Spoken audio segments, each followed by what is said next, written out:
No, no, o de comunicaciones. De mesas redondas, la de ahora. Estoy en la 10. Lo va a llevar ella. Sí, estás con Jorge Collao, sí, vas a ver. ¿Está grabando? ¿Es la primera? ¿Primera? La moderadora. Que se ha ido a mover. ¿Eh? Ah, sí, no la he visto.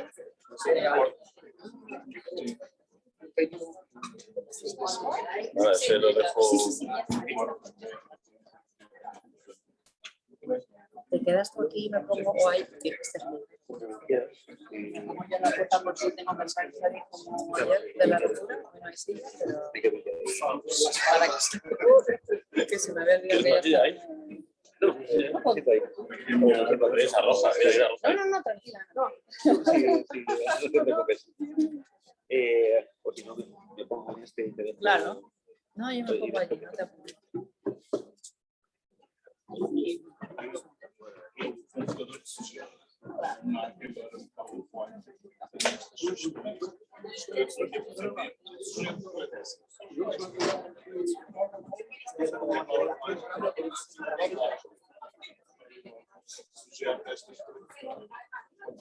Sí.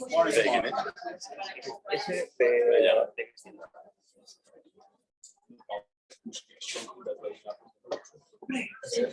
¿Cómo estás? Bien. Por allá abajo.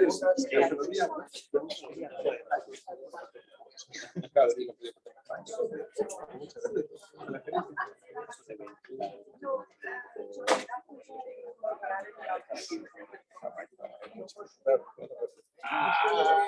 Saben todo. Se eu puder ajudar, com todo o gosto. Com todo o gosto. ¿Podemos? Está. Ora, muito bom dia a todos. Bom dia. Buenos dias. Eu sou Ana Paula Apolónia, venho de Lisboa, da Sociedade Portuguesa de Terapia Familiar. Tenho muito claro para mim, como imagino que para todos nós nesta sala, que as nossas famílias e as pessoas com quem trabalhamos só irão poder viver a sua realidade partilhada connosco se nos sentirem preparados para tal e se nos sentirem capazes. E, portanto, é com todo o gosto, mesmo muito gosto, que aceitei este convite para moderar esta mesa sobre o nosso papel na intervenção junto com as novas realidades de género. Vou apresentar o nosso primeiro comunicador, o Jorge Gato, que tenho o prazer de conhecer mais de perto. O Jorge Gato é psicólogo, terapeuta familiar, investigador na Universidade do Porto e participante ativo na luta pelos direitos humanos das pessoas LGBTQ. O título da sua comunicação é Intervenção Sistémica Afirmativa com Pessoas LGBTI. Obrigado. Buenos días a todas y a todos. Yo venía preparado para hablar en español, que lo hablo más o menos mal, pero voy a confiar en los traductores y ahora voy a cambiar a portugués. Solo para agradecer estar aquí un sábado por la mañana, a la organización también y a Ana Paula, que está coordinando esta mesa, cumprimentar también mis colegas de Mesa Redonda. Muchas gracias. A minha comunicação chama-se então Intervenção Sistémica com Pessoas LGBTI. Às vezes vai aparecer LGBTI, outras vezes vai aparecer LGBTQ+. Já vou explicar. É propositado. É possível utilizar estas várias designações.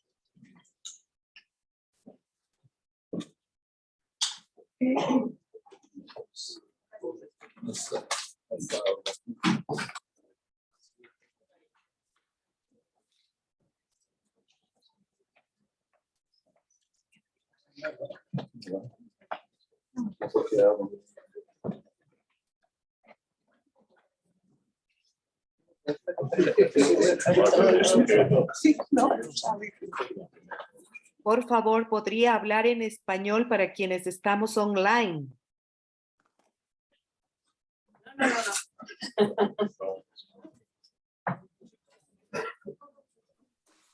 Nos ayudaría mucho.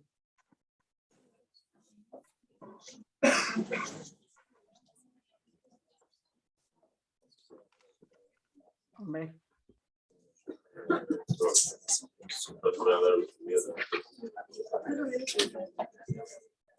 Yo reitero esa petición también, por favor.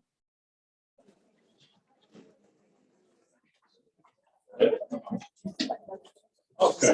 Havia pedido para falar em espanhol, não vai ser possível, eu vou falar em português mais devagar, ajuda aos tradutores e ajuda também as pessoas que estão a assistir online. Portanto, eu gostava de hoje tentar responder a estas 3 questões. Quem são as pessoas LGBTQ+, quais são estas identidades, qual é a sua situação jurídica e social em Portugal e em Espanha, e o que é que podemos fazer enquanto interventores sistémicos e sistémicos para promover o bem-estar e a saúde mental das pessoas e das famílias LGBTQ+. Em relação à primeira pergunta, eu gostava de perguntar para já quem é que nesta sala está familiarizado com esta representação gráfica, chamado boneco ou boneca de género. Ok, uns 10, 15% das pessoas, portanto, ainda bem que trouxe. Eu aposto sempre neste primeiro diapositivo, que é a base para aquilo que nós depois vamos falar. A seguir é como se fosse o beabá das identidades LGBTQ. Enfim, não é perfeito, mas ajuda-nos a compreender que as identidades LGBTQ são compostas por diversos aspectos. E esta representação gráfica, vocês conseguem ver que a identidade está no cérebro, claro que é uma metáfora, a identidade de género, a orientação está no coração, a expressão acompanha toda a figura e o sexo está na zona genital. Vamos analisar muito brevemente, podemos ficar a manhã inteira a falar sobre estes aspectos, vamos ter que correr. O sexo está ali na zona genital. E o que é o sexo? O sexo biológico, o sexo atribuído à nascença com base na observação das características fenotípicas. O sexo é mais complexo do que isto, não são só características fenotípicas, os nossos genitais são também características que nós não conseguimos observar. Raramente se faz um cariótipo a um bebê, a uma criança que nasce, não é? Portanto, o sexo é um cocktail de várias características internas, cromossómicas, genéticas, hormonais, que depois se manifestam externamente, fenotipicamente. Portanto, temos aí depois os genitais e os caracteres sexuais secundários. O sexo, todas estas características, como vocês podem observar, estão representadas num contínuo. Okay? Portanto, esta lógica não é uma lógica binária. As características da identidade sexual e de género distribuem-se ao longo de um contínuo. Também é assim no caso do sexo biológico. Temos fêmeas, temos machos, pessoas que têm características tipificadas pertencentes ao sexo masculino e ao sexo feminino, e temos possibilidades intermédias, que são as pessoas intersexuais ou intersexo. Quando eu falo de pessoas intersexo, estou a falar de características biológicas. Okay? Portanto, o sexo são as nossas características biológicas, sexo atribuído à nascença. E porquê esta designação que algumas pessoas traiam de sexo atribuído à nascença? Porque, de facto, nenhuma criança, pelo menos que eu conheça, vem com escrito na testa menino ou menina, não é? É um processo de atribuição. Todas as categorias sociais são processos de atribuição. Logo, o sexo, no primeiro momento, confunde-se logo com género. Não é? É impossível nós distinguirmos sexo de género. Quando nós estamos a dizer que quem tem um pénis é um rapaz, já estamos a fazer uma série de atribuições de que quem tem um pénis e determinadas características pertence ao mundo dos machos, quem tem uma vagina, uma vulva, pertence ao mundo das mulheres. E esta organização é também ela própria já uma atribuição de significado. Portanto, sexo e género. Depois podemos dar aqui um salto para a identidade. A identidade de género o que é? A identidade de género é um processo muito íntimo, muito pessoal, é a forma como cada um de nós se reconhece como sendo uma mulher, um homem ou um intermédio, as duas coisas, nenhuma destas coisas, um questionamento destas categorias de genderqueer não binário. Ok? Portanto, há pessoas que se identificam com o sexo que lhes é atribuído à nascença, nunca o questionam ao longo da sua vida, e estas pessoas chamam-se cisgênero. Ok? As pessoas que têm um processo de questionamento do sexo que lhes é atribuído à nascença e que depois podem ou não recorrer a transformações corporais para alinhar o seu corpo com a sua identidade de género são as pessoas trans ou transgênero. Okay? Portanto, esta é outra possibilidade. A identidade de género, o sexo, a expressão de género. A expressão de género é a forma como nós comunicamos às outras pessoas a nossa pertença a um género. Como nós indicamos através dos nossos gestos, do nosso tom de voz, da roupa que vestimos, do nosso penteado, de usar ou não usar barba. Portanto, como sinalizamos ao exterior a nossa pertença de género. E a expressão de género, mais uma vez, é também um contínuo. A expressão de género mais feminina, se ela está alinhada com aquilo que é socialmente esperado de uma mulher.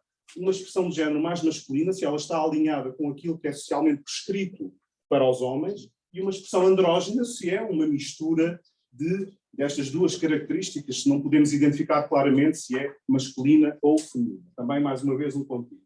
A expressão de género nem sempre, já vou falar disto mais à frente, coincide com a identidade de género. Aliás, todas estas características depois se interseccionam de formas muito complexas e não lineares. Okay? Há tudo menos linearidade nestas características. Falta a orientação sexual, afetiva, que está no coração, e acho que é uma metáfora muito feliz, porque a orientação sexual, no fundo, é por quem o nosso coração bate mais depressa. Não é? Por quem nos apaixonamos, por quem temos atração sexual, com quem estabelecemos relacionamentos de caráter mais íntimo. E aqui também são múltiplas as possibilidades. Se quisermos considerar no extremo a orientação heterossexual, a atração por pessoas de género diferente, num outro extremo a atração gay, lésbica, a atração por pessoas do mesmo género, e depois toda uma série de categorias plurissexuais, ou seja, a atração por mais do que um género. Podem ser pessoas bissexuais, atração por dois géneros, pessoas pansexuais, atração por pessoas, ponto final, independente da sua orientação sexual, da sua identidade de género, das suas características sexuais, etc, etc, etc. Portanto, estas são as várias possibilidades sobre as identidades sexuais e de género. Porque é que esta figura está incompleta? Obviamente, estas características são, algumas delas, mais fluidas do que outras. Portanto, falta aqui o vetor tempo, que é qualquer coisa que nós sistémicos gostamos muito, a possibilidade de mudança ao longo da vida. Algumas destas características mais estáveis do que outras. Sabemos, por exemplo, que a orientação sexual é um processo relativamente estável, maior possibilidade de mudança e de fluidez nas mulheres até do que nos homens. Mas isto não é novidade nenhuma, porque as mulheres são mais flexíveis numa série de outras características. Também nesta há esta possibilidade. Dizia eu, incompleto por esta razão, falta ali o fator tempo, incompleto também, faltam depois outras categorias de pertença. Aquilo a que nós chamamos hoje em dia, já existe desde os anos 70, 80, foram as feministas negras nos Estados Unidos que trouxeram este conceito de interseccionalidade. As pessoas LGBTQ, tal como as pessoas não LGBTQ, pertencem a outras categorias que se interseccionam com estas. Cor da pele, nível socioeconómico, zona de residência, etc, etc, etc. Não é a mesma coisa ser uma lésbica negra que vive num país subsaariano do que um gay de classe média alta que vive em Salamanca. Okay? Portanto, há aqui também estas possibilidades. Em termos de números, enfim, é muito complicado, muito difícil e polémico falar de estimativas de números nesta população, pelas características destas identidades, pela questão da fluidez, pela questão da autoidentificação, pela questão da resposta a um questionário que identifica as pessoas. Portanto, em todo o caso, é importante sabermos, saiu uma sondagem há cerca de 2 anos nos Estados Unidos da Gallup, portanto é uma organização bastante fiável, que nos diz que 1 em cada 6 jovens da geração Z, a geração Z são os jovens que nascem depois do ano 2000, não sei se temos aqui geração Z, não vou perguntar para se identificarem. Que 1/6, portanto 1 em cada 6 identifica-se com uma identidade LGBTQ. Okay? Dentro destas identidades, eu trouxe este gráfico, provavelmente não estão a ver, mas eu vou-vos dizer, é muito interessante perceber quem é que são os L's, os G's, os T's, em termos de percentagem. E há aqui um dado que salta logo à vista. A maior percentagem de pessoas não são as lésbicas, não são os gays, não são as pessoas trans ou outras queer que questionam estas atribuições, são as pessoas bissexuais. 54% da comunidade LGBTQ são pessoas bissexuais. E podem perguntar a vocês, mas quem? Homens ou mulheres? Sobretudo mulheres. São as pessoas mais faladas? Não. Quem são as pessoas mais faladas desta comunidade? Os gays, os homens gays, e aqui temos que ir à questão do género, à questão do poder, quem é que faz ciência, quem é que investiga, quando 54% são mulheres bissexuais. Não é? Portanto, este é o futuro, nós começamos a apostar em conhecer esta realidade que ainda é tão desconhecida.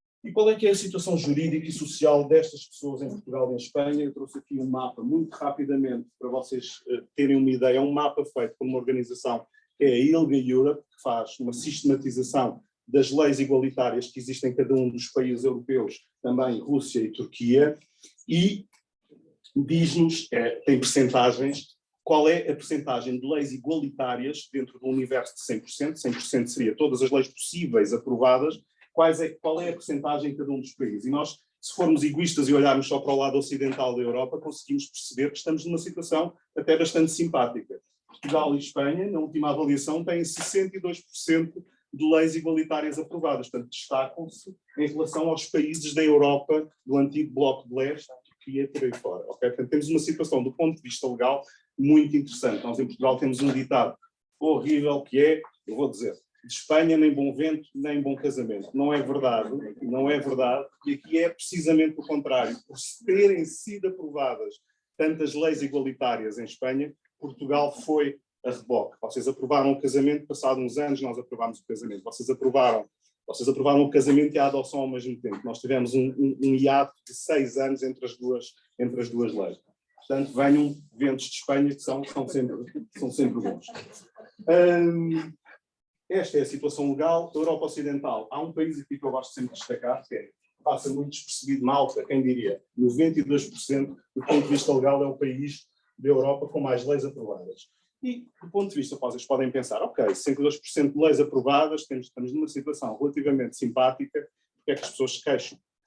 Por este motivo. Quando nós perguntamos às pessoas LGBTI ou LGBTQ, eu não disse o que era o que são as pessoas que estão numa categoria de questionamento, ok? Ou queer, ou que não se identificam com estas categorias rígidas, estas gavetas, ok? Por isso é importante nós também considerarmos, e a Associação Americana de Psicologia, que é quem manda em mim, diz que devemos pôr o Q no LGBTQ+. Podemos acrescentar também o mais para abrir o campo para outras possibilidades. Quem manda em mim, entra aspas, não manda. Anda nas coisas, enfim, as regras da APA. Preconceito e discriminação contra as pessoas LGBTI em Portugal e em Espanha. Fui buscar estes números a um inquérito, que é o inquérito da FRA, que é Fundamental Rights Agency, do Conselho da Europa, portanto, que é uma agência que recolhe dados sobre o bem-estar em diversas áreas e também na área LGBTI. É um questionário online, eu aconselho vocês consultarem neste site, é interativo, são dezenas e dezenas de perguntas. É o maior questionário que nós temos na Europa a pessoas LGBTI, ou agora vou dizer LGBTI, porque neste questionário é esse o acrónimo que é utilizado. Cerca de 100 mil pessoas, em Portugal foram 4.200 e pico, em Espanha não sei, deve ser um pouco mais, e não é representativo, okay? É muito difícil ter uma amostra representativa de uma população da qual nós não temos cotas, não conhecemos a realidade, não se pergunta propriamente nos censos qual é a orientação sexual e a identidade de género das pessoas. Em todo o caso, são números muito importantes, porque pela quantidade e devo chamar a atenção para outra coisa. São provavelmente aquilo que nós chamamos em estatística um erro tipo 2, uma subestimativa. Porquê? Quem é que responde a um questionário online? Pessoas que têm acesso à internet, pessoas com literacia suficiente para ler tantas perguntas, pessoas provavelmente que estão num meio privilegiado. Portanto, a realidade eventualmente será bem pior. Vamos então, em todo o caso, escolher, eu escolhi estes números que eu penso que são muito eloquentes, nos dizem muito acerca da realidade destas pessoas, muito parecida em Portugal e em Espanha. 40% em Portugal e 42% em Espanha sentiram-se pessoalmente discriminadas por ser LGBTI no último ano, quase metade. Apenas 36% em Portugal e 53% em Espanha. Aqui há uma diferença na visibilidade das orientações sexuais e das identidades de género em Espanha. Vocês têm um caminho mais antigo relativamente a esta questão. Eu costumo dizer que Portugal é um país igualitário, mas é também o país do armário. Temos um problema grande com a visibilidade. Cada vez que um político ou um ator sai do armário, eu não gosto muito desta expressão, mas à falta de melhor vou utilizá-la, faz o seu coming out, é uma polémica no país e fica-se uma semana a falar desta questão. As pessoas dizem, mas eu não tenho nada a ver com o que essa pessoa faz na cama. Eu também não, quero saber. Mas de facto as identidades são importantes. 36%, 53% muito abertas ou bastante abertas a respeito da sua identidade LGBTQ, e agora este dado é complicado, reparem, 57% em Portugal e 48% em Espanha evitavam sempre, ou muito frequentemente, dar as mãos ao seu companheiro ou à sua companheira em público, com medo de ser atacadas. Portanto, temos um país em que as pessoas podem casar, mas 60% coíbem-se de manifestações de afeto.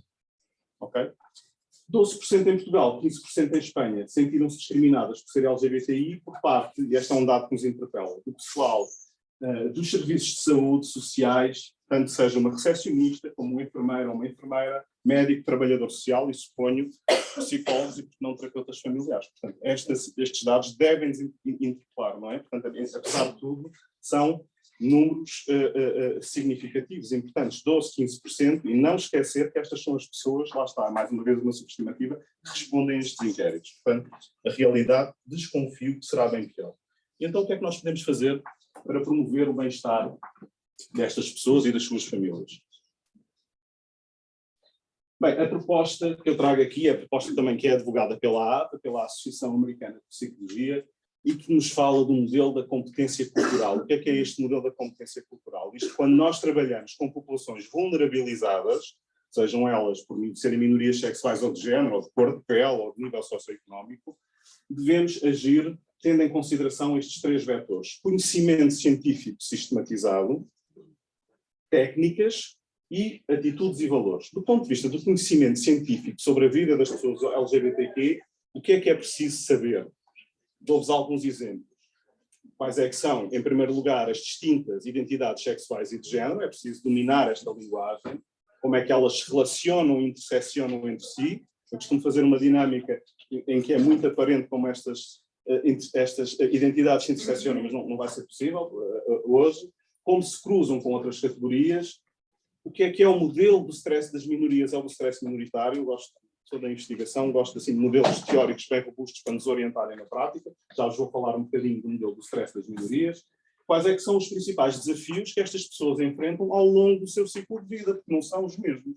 Não é? Os desafios que uma pessoa intersexual enfrenta começam logo no parto, à nascença, quando muitas vezes é imposta uma cirurgia corretiva dos seus genitais. Okay? Outros desafios incluem, por exemplo, a adolescência, a fase do coming out, a entrada no mundo do trabalho, o casamento, a parentalidade, se for caso disso, o envelhecimento na população LGBTI. Há desafios específicos que decorrem do estigma que existe relativamente a estas pessoas. Portanto, esta parte é do conhecimento. A parte da técnica, eu já estou como o primeiro interventor desta conferência que diz que para as terapias das adições não existe propriamente um modelo específico, não é? Existe a sistémica, e aqui é exatamente a mesma coisa. Do ponto de vista sistémico, as técnicas que nós vamos utilizar são as mesmas, não há técnicas específicas para pessoas LGBTQ. Podem ser esculturas, pode ser o questionamento circular, aquilo que nós entendemos. Um genograma, se bem que o genograma para as pessoas LGBTQ, ele anda a ser trabalhado. Nós agora temos a proposta dos chamados mapas familiares, que fazem uma procura das redes de relação destas pessoas menos restritiva. Porquê? Porque estas pessoas formam muitas vezes aquilo que nós chamamos de famílias de escolha. Okay? As redes sociais das pessoas LGBTQ não são necessariamente compostas pela família de origem, muitas vezes são compostas por outras pessoas LGBTQ. Okay? Portanto, a técnica e depois o mais importante, talvez, como nós sabemos e não estou a dar novidade nenhuma, que somos nós enquanto instrumento de mudança, as nossas atitudes, os nossos valores, quem nós somos enquanto terapeutas, ok? As atitudes e os valores. Ok. Não se assustem, este é um modelo do stress minoritário. Eu vou dizer muito rapidamente o que é ele nos propõe. O modelo do stress minoritário foi proposto por Mayer em 2003, ele é originalmente israelita, mas vive nos Estados Unidos, e vamos nos centrar nos quadrados que estão nas caixas que estão coloridas. Diz-nos fundamentalmente uma coisa, que a probabilidade destas pessoas apresentarem índices de bem-estar mais baixos e problemas de saúde mental decorre do quê? Dos níveis de estigma a que estão expostas. E que estigma é este? E aqui o modelo ajuda-nos a perceber que estigma é um conceito muito geral. Sabemos que há preconceito, que há discriminação e estigma, e o Mayer propõe o quê? Para além dos estressores gerais que qualquer pessoa sofre, uma pandemia, uma mudança de emprego, um divórcio, as pessoas LGBTQ estão sujeitas a outros processos de stress minoritário. Então temos o stress minoritário distal. O que é isto? Distal é o preconceito, é a discriminação. São leis que não são igualitárias, são insultos, são os crimes de ódio, são situações observáveis de preconceito e de discriminação. e depois temos o processamento cognitivo e emocional destas circunstâncias. E aqui é preciso terem atenção o quê? As expectativas de rejeição. Não é preciso uma pessoa LGBTQ ser discriminada para antecipar que vai ser discriminada. Okay? Também já sabíamos isto na aprendizagem social. Portanto, as expectativas de rejeição têm tanto impacto como o acontecimento em si. A dissimulação, o fazer-se passar pela norma, cis heteronormativa, ou seja, uma pessoa que é trans e se faz passar por cis, ou uma pessoa LGB que se faz passar por heterossexual, com certeza, como um mecanismo de defesa para enfrentar adversidades, não é? Uma proteção. Com custos, como podem imaginar, do ponto de vista da saúde mental. E a homofobia, transfobia, bifobia internalizada, que é o pior que pode acontecer, é que quando são as próprias pessoas a internalizar que as suas identidades LGBTQ não são válidas e nos fazem um pedido terrível, que é ajude-me a mudar a minha orientação sexual. Okay? Tudo isto tem influência na saúde mental. As boas notícias que estão ali a verde é que há fatores que amortecem o impacto deste estigma. E que fatores são estes? São fundamentalmente, o modelo propõe algumas características pessoais que as pessoas possam ter, mas fundamentalmente o suporte social. E aquilo que nós podemos fazer, não é? E aqui é o nosso grande papel, enquanto interventores, não é? De quebrar este ciclo do estigma, não trazer o estigma para o consultório, para o setting terapêutico, para as nossas intervenções. Temos um papel importantíssimo. Ok, isto é o modelo do stress minoritário. E, em termos de conhecimentos, agora vou fazer publicidade descaradamente. Organizámos um curso em Portugal, não é que vá ter muitos clientes aqui, a maior parte das pessoas são espanholas, não é? Mas uma ideia do que é que poderá ser esta sistematização de conhecimentos. Vou-vos dar um exemplo, um módulo introdutório com este beabá das questões LGBTQ, questão da linguagem inclusiva, que causa muita polémica, é importante saber o que é isto da linguagem inclusiva, direitos das pessoas LGBTQ em Portugal, a questão do ciclo de vida, os desafios na adolescência, no envelhecimento, contexto escolar, especificidades no contexto de saúde. Nós sabemos que existem doenças que são mais prevalentes na população LGBTQ, a questão do tabagismo, do alcoolismo, por exemplo, a questão da saúde sexual, a questão da saúde reprodutiva, procriação medicamente assistida. E depois temos aqui alguns contributos interessantes, por exemplo, terapia focada na compaixão aplicada a minorias sexuais. Não se preocupem, temos depois aqui também a intervenção sistémica, que é a Luana, que dá este módulo, com casais LGBTQ. Casais não é cognitivo ou comportamental, é mesmo sistémico. Etc, etc. Okay? Portanto, esta é uma possibilidade de organizar todo este mundo de conhecimento que é preciso adquirir sobre a realidade destas pessoas. E as atitudes e os valores? Era isso que eu também gostava de terminar esta comunicação com. O que é que nós podemos fazer, de alguma forma, para estarmos mais abertos a esta realidade e para questionarmos o nosso papel enquanto terapeutas, não é? De uma forma autorreflexiva, que nos preparem para lidar com estas realidades. Bem, pode ser feito de muitas formas. Para já, o interesse em conhecer estas realidades, a curiosidade sistémica é aquela pílula que nós devemos utilizar para quase todas as situações, e aqui aplica-se exatamente a mesma coisa, esta vontade de conhecer, perceber as dinâmicas próprias relacionais e de vida das pessoas que temos à nossa frente, pode não ser suficiente, porque há aqui depois diversos patamares de aproximação a esta população. Portanto, falo muito e promovo, quando faço algumas formações nesta área, colocar as pessoas a pensar nestas questões, que eu acho que têm aqui, não são ameaçadoras, têm aqui um componente que eu acho interessante de, vou-lhe chamar autocompaixão, que é nós olharmos para isto, independentemente de sermos terapeutas LGBTQ ou não, os terapeutas e as terapeutas LGBTQ também podem fazer este exercício. Todos e todas somos socializados numa sociedade profundamente cis-heteronormativa. Portanto, com certeza que interiorizamos algumas destas coisas. Por exemplo, falava-se de orientação sexual e relações homossexuais e bissexuais na minha família, em caso afirmativo, que valores é que se transmitiam. Portanto, fazer um bocadinho esta viagem à nossa forma de pensar e sentir sobre estas questões, à nossa história pessoal, não é? Para tentarmos perceber de onde é que vem muitas vezes esta nossa recusa em trabalhar com esta população. O desconforto não é racional, às vezes é uma questão epidérmica quase, não é? E podemos questionar estes preconceitos, tem sempre um caráter emocional, não é? Mas eu não lhe vou chamar de preconceito e nas formações não chamo de preconceito porque eu acho que isso afasta as pessoas. Portanto, exercícios autorreflexivos de pensar como é que são as nossas atitudes e valores relativamente a esta população, pondo-nos em causa. Tenho aqui mais alguns exemplos de perguntas. eu tenho todo o prazer em enviar-vos, quer dizer, ou então arranjar uma forma de que esta apresentação vos chegue, se estiverem, claro, interessadas. Tem aqui, de facto, uma lista extensa que pode ser útil, não vamos ter tempo para passar por todas as perguntas, mas, por exemplo, alguma vez teve que pensar 2 vezes antes de dar a mão ao seu companheiro ou à sua companheira na rua? Alguma vez teve que pensar 2 vezes antes de apresentar o passaporte ou o cartão de cidadão no aeroporto? Ok? Por exemplo, por aí fora. Muito bem, era isto que eu tinha para vos dizer, mas ainda antes de terminarmos e na onda da publicidade, eu não pedi autorização à organização do congresso, mas eu penso que não tem importância porque estamos a falar também de famílias, da mesma coisa.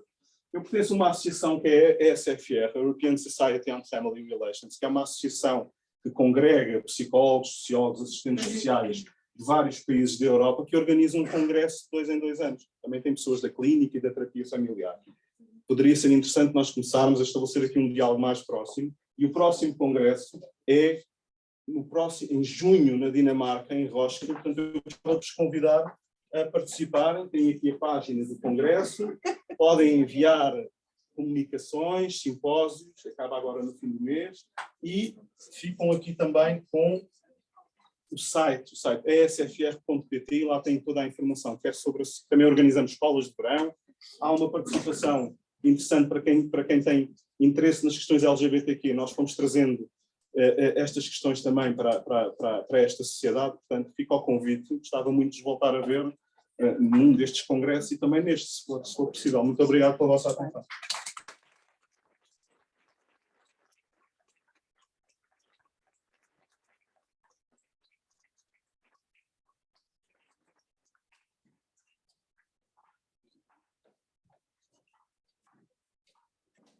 Obrigada, Jorge, por esta comunicação, por um lado, afirmativa, esclarecedora, publicitária, no bom sentido, mas também muito questionante, que nos pôs a todos a pensar.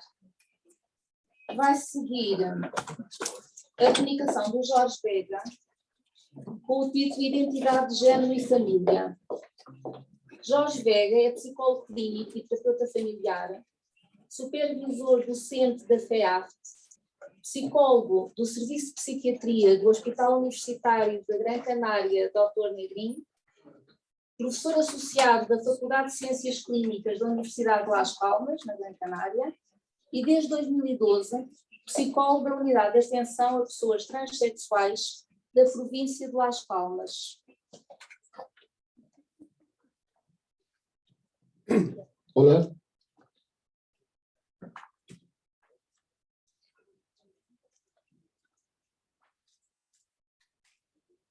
Si somos capaces de poner la presentación. Muchas gracias. Bueno, pues eu queria falar português também, mas não me deixaram os tradutores. Quería agradecer la invitación a estar, a venir a este congreso, a estar en esta mesa y en concreto como la cara visible de la organización hoy es Cristina aquí, pues muchísimas gracias, transmite a todo el comité organizador pues mi enhorabuena por este fantástico congreso. Bien, voy a hablarles de identidad de género y familia y para no enredarnos mucho vamos a ir rapiditos. Vamos a ver cómo está. No. Tampoco.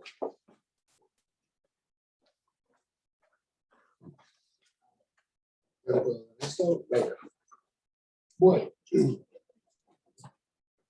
tengo que agradecer a Jorge Gato la magnífica introducción que ha hecho a muchos de los conceptos que podemos ya entonces pasar por alto porque ya son conocidos por todos y voy a decir simplemente que la transexualidad es aquello que sucede cuando una persona tiene una identidad de género diferente de su condición biológica de hombre o mujer. Entonces, simplificando, tenemos hombres transexuales y mujeres transexuales. Los hombres transexuales, o sea, siempre en la nomenclatura se define, o se dice un hombre transexual, aquella persona que, teniendo en cuenta el deseo, es decir, un hombre transexual sería una mujer, nacida mujer biológicamente, pero que tiene una identidad de género masculina. Mientras que una mujer transexual sería la persona nacida biológicamente como hombre y que ha desarrollado una identidad de género femenina. Es importante tener en cuenta que la mayor parte de las personas transexuales no se consideran transexuales. Es decir, dicen soy un hombre o soy una mujer. Y por lo tanto, la transexualidad es la palabra que utilizamos y que se utiliza generalmente para hablar de la transición, o sea, del camino que va de una identidad de origen a una identidad, digamos, de destino.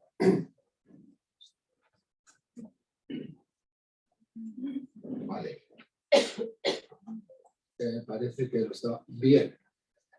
Es habitual que las personas transexuales busquen adoptar una apariencia externa propia del género sentido y solicitar cambios burocráticos de nombre, de mención de género, etc.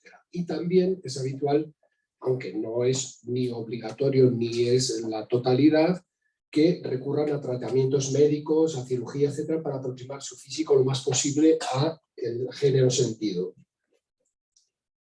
Tenemos, también es importante tenerlo en cuenta de cara a la intervención con las familias, tenemos dos tipos o dos trayectorias dentro de la transexualidad, que serían las de comienzo temprano, generalmente se inician en la primera infancia y continúan hasta la adolescencia y la edad adulta. Esto lo dice el DSM-5 en concreto.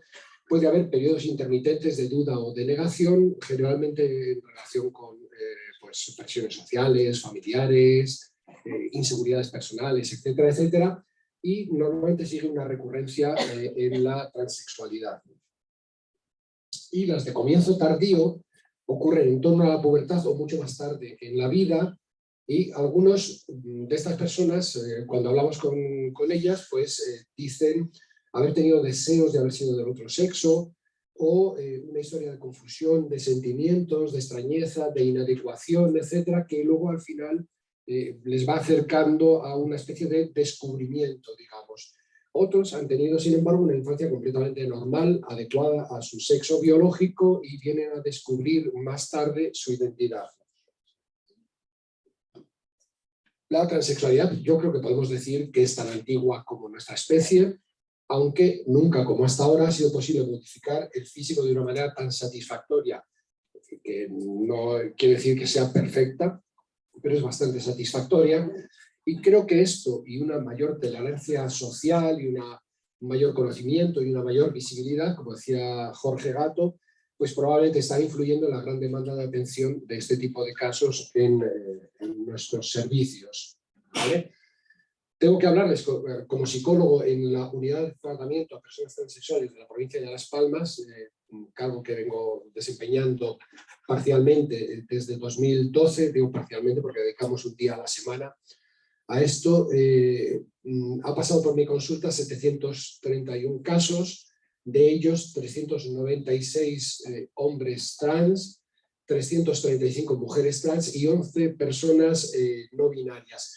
Respecto del no binario y respecto de las muchas otras clasificaciones, sería extensísimo entrar en detalle y por lo tanto lo he obviado y voy a hablar solamente de hombres trans y mujeres trans. También porque al menos en mi experiencia pues no he tenido muchas personas que acudieran hablando de que son personas no binarias. La razón es porque mi trabajo implica una valoración para personas que quieren iniciar tratamiento de cambio de sexo o que necesitan algún tipo de informe para trámites burocráticos de cambio de nombre, etcétera. Es decir, que las personas que en realidad pues, son intersexuales o género fluido, etcétera, no suelen venir a pedir este tipo de cosas, ¿vale? Todas estas personas han sido atendidas hasta el momento a lo largo de 1.368 consultas. Bueno, la precisión es porque tuve acceso a la base de datos hace unos días, de las cuales 743 fueron pues, informes y valoraciones de una única consulta para elaborar un informe que le permitiera acceder al tratamiento o tener cualquier otro tipo de trámite, ¿no? Y luego ya unas 555 consultas de seguimiento, de las cuales pues unas 178 han sido también trabajo burocrático, informes actualizados, peticiones de cirugía, etcétera, etcétera, y 377 ya serían intervenciones psicoterapéuticas, tanto individuales como familiares. ¿Se acuerdan de Quino? En Mafalda en algún momento decía, zas, Manolito ya va a decir esa horrible palabra que empieza por P. Pues la voy a decir. Algo inevitable porque influye directamente en nuestro trabajo, y Jorge Gatto ha hablado también de esto, es hacer referencia a la situación social y política. Esa palabra que empieza por P. Bueno, ¿qué ha pasado? O sea, la situación social. Tras una historia reciente de rechazo familiar, de ruptura, de marginalidad, prostitución, tratamientos hormonales autoadministrados e intervenciones quirúrgicas privadas, más o menos en los años 90, finales de los años 90 del siglo pasado, empiezan a funcionar en nuestro país algunos servicios de información y atención a la transexualidad y apoyo psicológico y médico, ¿vale? Estoy hablando sobre todo de transexualidad femenina en este caso, de mujeres trans que eran expulsadas de su familia cuando se expresaban como mujeres, que tenían unos tremendos conflictos, y estas fueron las primeras personas, además, en ser atendidas en nuestro servicio. Personas que querían regular o regularizar su situación y tener un tratamiento médico pues, reglado y correcto, ¿vale? Y luego, en la primera década de los 2000, la presión de los colectivos LGTBI unidos a la oportunidad política, es decir, muchos políticos vieron aquí también una fuente interesante de votos y de simpatías, pues aumenta, o sea, se plantea la necesidad de una atención médica y psicológica. Ojo que yo voy a ser un poco crítico con los colectivos LGTBI, pero eso no quiere decir que yo esté en contra de los colectivos LGTBI, me voy a explicar. Incluso algún colectivo LGTBI es amigo mío. No, lo que quiero decir es que me parece han hecho una labor fantástica, pero desde el punto de vista en concreto de mi experiencia con la transexualidad y de mi papel como psicólogo, como psicoterapeuta, creo que tienen una visión un tanto reduccionista, han sido muy combativos a la hora de normalizar y bueno, no les voy a adelantar un poco, pero que sepan que tengo esa visión crítica, aunque reconozco que son colectivos muy necesarios y que han hecho una labor fantástica para la visibilización, la tolerancia, la comprensión, etcétera, no solamente de la transexualidad, sino de pues, gays, lesbianas, bisexuales, etcétera, etcétera. Pero como digo, presión de colectivos, oportunidad política, se plantea la necesidad de una atención médica y psicológica a las personas trans. Entonces, con la desorganización organizada que nos caracteriza, cada comunidad elabora sus propios protocolos de atención a la transexualidad, y el primer protocolo del Servicio Canario de Salud se publica en enero de 2010. Se crea una unidad funcional de atención a personas transexuales que empieza a funcionar 2 años después. En esa unidad es necesario, bueno, en ese protocolo se exige que para entrar en un tratamiento tengas que ser valorado primero por un psiquiatra y por un psicólogo, antes de pasar a endocrinología y posteriormente a cirugía. Entre otras cosas, ¿por qué se retrasó la puesta en marcha 2 años? Bueno, porque nuestro equipo fue una segunda opción. Se planteó primero al servicio de psiquiatría de otro hospital capitalino. El jefe de servicio dijo, no tengo personal suficiente para hacerme cargo de esto, por lo tanto no lo voy a hacer, entonces fue expedientado. Y luego se lo dijeron a mi jefe y mi jefe me dijo aquello, te voy a hacer una proposición que no vas a poder rechazar. Y así entramos nosotros, ¿no? Como dato interesante, creo yo, de este primer protocolo es que se reveló obsoleto desde el primer momento, y sobre todo en 2 aspectos importantes que van a tener después que ver también con la clínica. Primero, ese protocolo exigía la prueba de vida real. ¿Qué era eso? Antes de entrar en tratamiento, una persona tenía que demostrar que era capaz. Es decir, si tú eres, perdona que te señale, tú con tu barba y con un poco pelo como yo, dice, bueno, pues me siento mujer. Bueno, pues a partir de ahora te vistes de mujer y estás así 2 o 3 meses, y si te encuentras cómodo, entonces tú podrías decir, hombre, por Dios, o sea, con el aspecto que tengo. Bueno, pues eso era una exigencia, era algo que nos pareció ridículo desde el primer momento, y atendimos un poco a las críticas que decían los afectados, ¿no? Las personas, que no, esto no puede ser. Pero la segunda era más importante todavía para nosotros, la necesidad de esperar hasta los 18 años para iniciar el tratamiento hormonal. A los 18 años, gran parte del mal está hecho cuando la transexualidad es de inicio temprano. Porque se ha producido el desarrollo, la pubertad suele ser caótica, suele ser muy problemática, uno ve que su cuerpo se está desarrollando en la dirección contraria a la que desea y ya saben que, bueno, de ahí a autolesiones, suicidios, etcétera, etcétera, hay un paso pequeño. Nuestro endocrinólogo, una persona bastante avanzada en este sentido, fuera de protocolo, empezó a tratar a niños y niñas al inicio de la pubertad con inhibidores hormonales, que es, desde mi punto de vista, algo bastante útil, porque da excelentes resultados y trae consigo una considerable reducción del sufrimiento. Se puede iniciar un tratamiento con inhibidores cuando empieza a asomar los primeros signos de pubertad y más adelante pues continuar con un tratamiento cruzado en torno más o menos a los 16 años. ¿Qué ventajas tiene? Pues primero, evita el sufrimiento de la pubertad.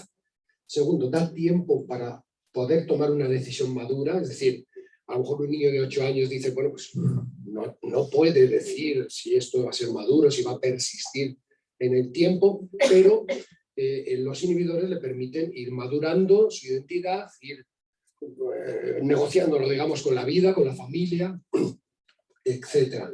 Disminuye la incidencia del rechazo, del acoso escolar, de las agresiones, etcétera, porque en gran parte pueden ser mucho más invisibles. Evita una mastectomía en el futuro en los varones trans, no desarrollan el pecho, por lo tanto no te lo tienen que quitar quirúrgicamente, ¿no?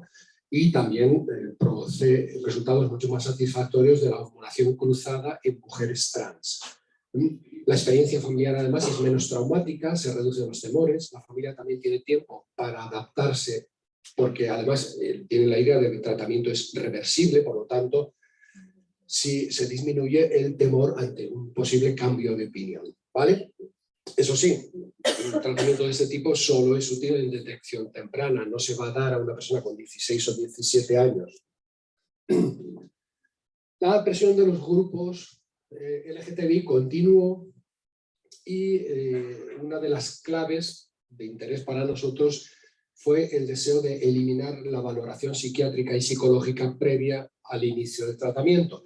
Esto, hoy por hoy, con la ley trans por ahí rondando, ya saben que es una de las claves también y es una de las polémicas políticas, ¿no? Bien, al grito de la transexualidad no es una enfermedad y no debe diagnosticarse, les parecía ofensivo que un psiquiatra o un psicólogo diagnosticara la transexualidad, ¿vale? Debe facilitarse el libre acceso a los tratamientos, cambios burocráticos y cirugía por el simple hecho de solicitarlo. Bueno, para mí esto es una confusión que traté muchas veces en varios foros con participación de colectivos de explicar sin éxito. Debo decir, o sea, soy muy torpe, pero no lo puedo explicar.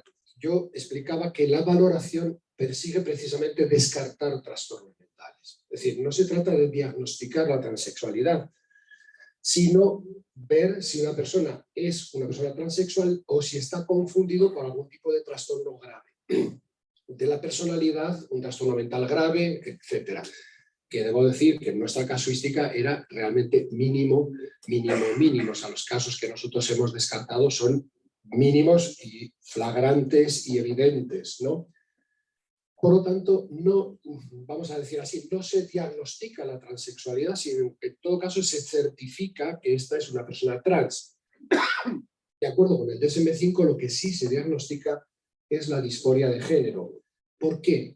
Porque la disforia de género, que es el malestar objetivo y subjetivo que tiene una persona con su cuerpo o con una parte de su cuerpo que le recuerda algún rasgo de la identidad que no asume como suya, eso es un sufrimiento y es un malestar que es una razón para el tratamiento. Es decir, es la disforia la que es una razón para el tratamiento.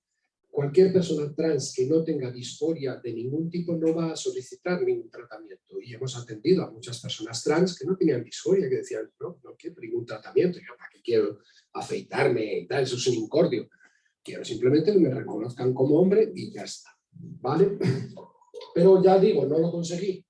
Entonces, bueno, la idea, por supuesto, del tratamiento de una persona trans es aquella de Harry Benjamin, ¿no? Dado que es evidente, pues, que la mente transexual no puede cambiar de su orientación de género, es lógico y justificable intentar lo opuesto, ajustar el cuerpo a la mente, que es lo que solicitan aquellas personas que sufren disforia. En fin, en la mayor parte de los casos la valoración por salud mental era un trámite burocrático. Ya digo, la mayor parte han sido consultas de una sola sesión donde era claro que la persona era transexual y que no había ningún otro trastorno, etcétera, que esto era confundiendo. Pero ya en algunos casos, especialmente en menores, se veía la conveniencia de intervenir clínicamente sobre conflictos que podían emerger. Y de ahí vienen las sucesivas consultas en algunos casos. Pero con la presión política, digamos, tanto a nivel de la Comunidad Canaria como a nivel estatal, se redactó una proposición de ley de igualdad en 2019 y de no discriminación en relación con la identidad de género, que trajo consigo la redacción de un nuevo protocolo con una participación decisiva de los colectivos LGTBI que llevaron adelante la idea esa de nada de valoración psicológica ni psiquiátrica. Pusieron una figura, o sea, se impuso una figura de gestor de casos, que es una cosa muy interesante porque el transcurso es bastante complicado, intervienen muchos profesionales y esta persona, gestor de casos, que es una médico de atención primaria, es la que está en contacto con toda la red profesional y hace unas derivaciones adecuadas y de calidad a las personas que solicitan el tratamiento. Esta persona también de inicio está formada para trabajar con formulación y recibe los casos y empieza a trabajar y a tratarlos hormonalmente cuando lo desean, ¿no? Se elimina, por tanto, la valoración psiquiátrica como psicológica y se mantiene, sin embargo, la figura del psicólogo, mi figura en concreto. ¿Para qué? Para elaborar algunos informes burocráticos que son imprescindibles porque la ley lo exige, pero también para un acompañamiento. Yo bromeaba con que me había convertido en una especie de escort, ¿no? Un compañero, ¿no? Bien, porque la palabra psicoterapia, tengan en cuenta, era considerada ofensiva. No tiene que hacerse psicoterapia. Bien, ¿qué ha pasado en estos 3 años que llevamos funcionando según el nuevo modelo? Bueno, al principio yo estaba relativamente tranquilo, con mucho trabajo, y entonces no recibía casos de la gestora, pues, una pausa interesante. Pero luego empecé a recibir solicitudes de valoración burocrática previa a cirugía, cambios en el registro civil, etc. Y siguieron cada vez más solicitudes de acompañamiento en casos de menores donde aparecía una conflictiva personal, familiar, etc. Actualmente, la gestora de casos me ha sorprendido porque en una reunión que tuvimos se mostró abiertamente presionando para que incorporáramos al servicio a un psiquiatra infantil y a un psiquiatra de adultos porque estaba detectando un alto número de personas con trastornos mentales que solicitaban atención. Desde mi punto de vista se equivoca, es decir, probablemente habrá detectado algún trastorno mental, pero es una médico de primaria con poca experiencia en psiquiatría y cualquier cosa que le suena un poco raro ya dice es un trastorno mental. Lo interesante es que fue ella precisamente la que dijo nada de psicólogos y nada de psiquiatras. Bueno, ahora pasamos a qué hacer cuando vienen estas familias y cómo trabajamos más o menos nosotros, ¿no? Algunos consejos prácticos y muy generales, claro. Bueno, todos sabemos, es inútil, vamos, es evidente, ¿no? La familia siempre es una parte esencial del proceso de creación y de integración de la identidad. Y en concreto en la identidad de género, pues la historia de vínculos, los estilos de apego, los roles de género, la actitud frente a la transexualidad, frente a la homosexualidad, frente a todos estos aspectos, aceptación y apoyo, negación o rechazo, o como le gustaría a Juan Luis Linares, confirmación o desconfirmación, que también se da, pues marcan diferentes caminos en su expresión o en su represión. ¿Vale? En la transexualidad de inicio precoz habitualmente nos encontramos una mayor posibilidad de comprensión, de aceptación y de apoyo. Hay niños cuya primera identidad ya es trans, o sea, nace una niña y lo llevan a Zara a los 3 años a comprarle un vestidito y monta una pataleta con que yo soy un niño, soy un niño, soy un niño y no quiero esto. ¿Quién me llama? No, es que me faltan 5 minutos. Pero hay niños que tienen un tránsito precoz, es decir, inicialmente se sintieron niños, pero muy precozmente a lo mejor se sienten niñas o viceversa, ¿no? También hay niños que tantean el ambiente, tardan en decidirse, son niños observadores que se plantean, no sé yo si debo decirlo, si no debo decirlo, etc. Muchas veces lo sorprendente en estos casos es que cuando por fin sale del armario y dice, es que yo en realidad me siento niña, los padres lo que dicen es, lo sabíamos desde el principio, ¿no? Pero estábamos esperando que lo dijeras, ¿no? Vale, bien. Y luego también hay otros niños que son tremendamente combativos. Son estos niños que los americanos hablan de las 3 características que justifican que probablemente esa transexualidad no va a ser reversible, que es la insistencia, la consistencia y la persistencia. Están a piñón insistiendo en que son niñas o que son niños, ¿no? Ya digo, nos encontramos muchas veces en estos tránsitos precoces padres que lo sabían desde siempre y que esperaban a que el niño lo dijera. Eso nos traslada a una controversia. Entonces, ¿qué hacer con niños trans? ¿Qué tenemos que hacer? Favorecer la expresión de la identidad, haciendo los cambios relacionales y burocráticos necesarios, esperar y observar, apoyar y animar. Yo, desde mi punto de vista, soy partidario. Ojo, yo tenía un amigo que decía, digo yo y conmigo Sócrates, no, quiero decir que la tendencia general es que los profesionales pues apoyemos, acompañemos, vamos, que animemos a las familias a permitir el desarrollo de la expresión de la identidad y también a ver a dónde nos lleva esto, ¿no? Ojo, porque a veces hay unos apoyos tan entusiásticos que también es conveniente decir, mira, cabe la posibilidad de una reversión. En niños nunca se sabe. Con algunas familias me he visto, ¿cómo? ¿Qué? Después de hacernos a la idea, ahora nos dice que a lo mejor, bueno, pudiera ser. Eso, que no sea un drama en el caso de que suceda, ¿no? Está por detrás, y hay muchos profesionales, y recientemente un conocido psiquiatra español publicó algo al respecto, de la amenaza de la reversibilidad catastrófica. Es decir, ¿y si nos hemos animado y apoyado y luego va a ser tarde para arrepentirte? ¿No? Hay unos estudios, es una cosa curiosa porque cuando ustedes buscan estudios de reversibilidad en personas trans, sale sistemáticamente un comentario que hizo una psicóloga que trabaja en Málaga de unos supuestos informes o artículos que se habían publicado en Europa del Norte, en Dinamarca o en Suecia o algo así, que hablaba de la reversibilidad que podía llegar hasta el 80% de los casos, pero yo he buscado esos estudios y no aparecen por ningún lado. Lo único que aparece es el comentario que hizo en el periódico, en una entrevista en el periódico. Yo no lo he visto. Y en algunos casos se habla de que la reversibilidad puede darse entre el 10% y el 80% de los casos. Es decir, en ciencia ya sabemos que eso es, no tenemos ni idea de... ¿no? Preguntado, yo tengo un compañero que atiende a los casos mucho más, durante muchísimo más tiempo que yo, que es el endocrinólogo y que además llevaba años ya trabajando con personas trans, que es el que mejor puede saber porque es el que periódicamente los cita y sabe si están tomando tratamiento, si no están tomando, las razones por las que no lo toman y por qué lo toman. Y él me dice lo mismo que he observado yo en mi propia casuística, que no llegamos al 1% de los casos y que cuando ha aparecido alguna persona que ha revertido, no ha sido de una manera traumática. La última persona que yo conozco fue un chico trans que se quitó el pecho y que luego dijo, he pensado que es más fácil para la vida seguir siendo mujer, y le dije, ahora que te has quitado el pecho, y dice, eso siempre me ha molestado, o sea, no hay ningún problema. A mí no me molesta, pero bueno. Bien, Entonces, ¿qué nos proponemos en estos casos? Pues informar, aconsejar, acompañar el proceso, hablar de la posibilidad de la reversibilidad, y suelen ser familias que contemplan la transexualidad con naturalidad y sin temor.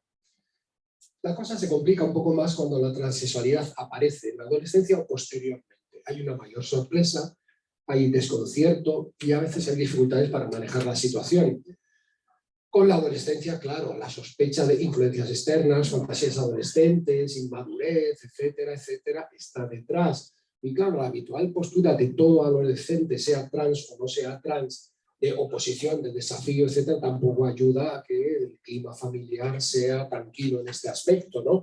Entonces aquí, pues el trabajo de mediación familiar suele ser necesario, acompañado también de información, de escucha, etcétera, etcétera. Pero sobre todo la mediación entre este adolescente y sus padres en el caso de que sea conflictivo.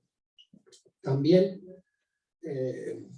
por supuesto, una cosa que nos vamos a encontrar y que a veces confunde en la valoración es que muchos de estos adolescentes, previo a consolidar su identidad de género, tienen una historia de años de incertidumbre, de sentimientos vagos de inadecuación, de ser diferente, de no encajar. Muchos de ellos diagnosticados del diagnóstico de moda, TDA, o trastornos del espectro autista.